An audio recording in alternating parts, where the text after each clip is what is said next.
It has been 2 days since the game. I know. I've actually got to be honest again. You know, I try to be an honest person. I didn't really want to get up and watch this because I don't enjoy really getting up and watching the games anyway. And I like to have a line in bed and I like to stay in bed. To be honest, I don't like getting up at 6:30 in the morning to watch West Ham anymore. Can't be bothered with it.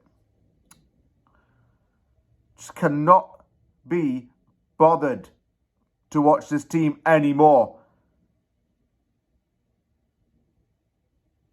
It's like what Tom Petty said, isn't it?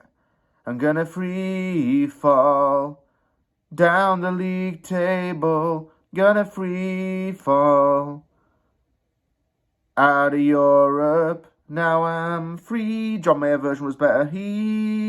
Free falling, falling. That's how it feels with West Ham United Football Club.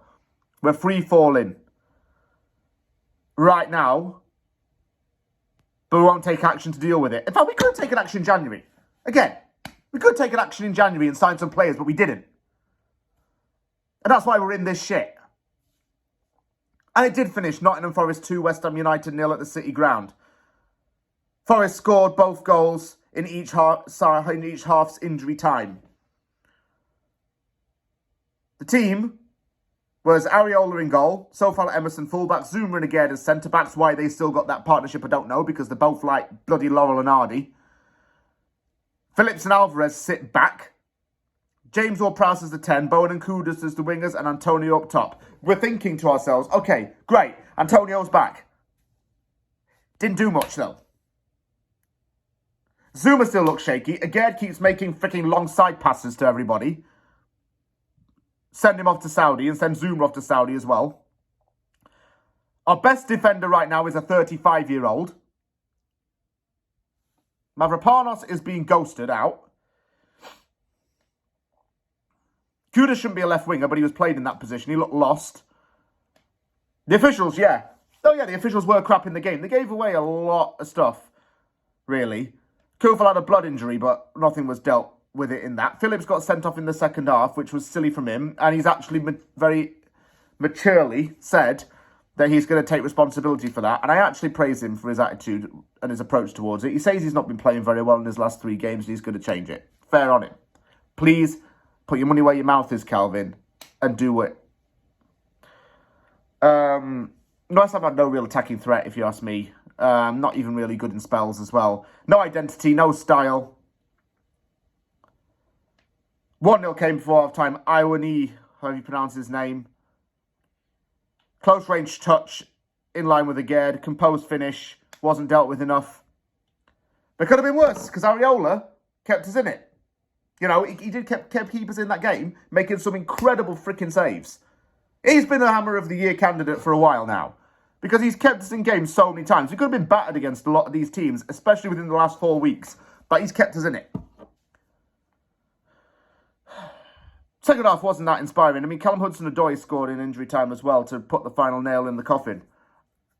We have no one that can change the team. We're weaker. And David Moyes still has the nerve to come out in interviews and say stuff like, oh yeah, look what I've done. That's what you've done. It's not what you've currently done. It's what you've, currently done. That, you know what I'm saying? It's like, can't even get my words out. He's like, Mourinho was sacked 6 months after he won a Premier League title. Ranieri was sacked a few months after he won a Premier League title. You're not immune from anything, David. It's because it's going to cost money to pay him off. It's probably the reason. He's too naive and innocent and loyal and committed to the cause. That's the other big thing. I think West Ham's going to be... we're going to be finishing 13th at this rate. You know what I'm saying? The way we're going. It's going to fuck us big time. Excuse my language, but it is. The other thing that's worrying me is just how deluded Moyes really is. He's lost grip of reality. He's lost grip with this team. He's losing touch with everything. He can't get the best out of really any of these players anymore. And if something's bad right now, you change it. We should change it right now to make something different. Maybe get a new manager in to change things up. Maybe freshen the players up. Maybe try something different with the team. Maybe try different tactics. Because we're nearly at March and we still haven't won a game in this year. If that doesn't scream panic or worry, what does?